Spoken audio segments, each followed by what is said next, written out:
শাহ আলম বিপ্লব। বলেন আপনি এবার কি ইউনিয়ন পর্যায়ের স্থানীয় নির্বাচন সামনে ঈদের পর তফসিল ঘোষণার সম্ভাবনা আছে?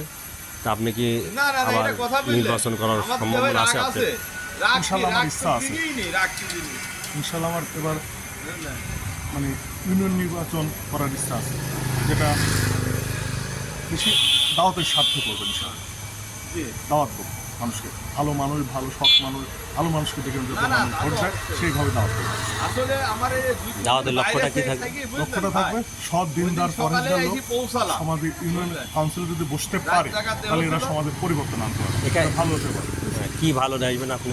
ভালো বলতে যেটা সামাজিকভাবে সব ধরনের ভালো কাজগুলো করবে, যত রকম অন্যায় পর খারাপ কাজ আছে সেগুলো পরিহার করবে, সার্বিকভাবে চেষ্টা করবে সবসময়ের জন্য।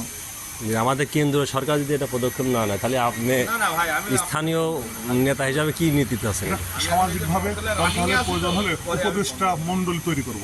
আমি তো চেয়ারম্যান হলে ঠিক আছে, কিন্তু আমি একজন মানে কি বলবো, দাওয়াত করবো, একটা কমিটি, একটা সিস্টেম এগুলো করবো, যাতে করে 5-10 জন মিলে তারাই এই সমাজের ব্যবস্থা নেবে, সৎ দিনদার হবে, ভালো হবে, শিক্ষিত হবে, এরকম লোককে আমি নির্বাচন করবো।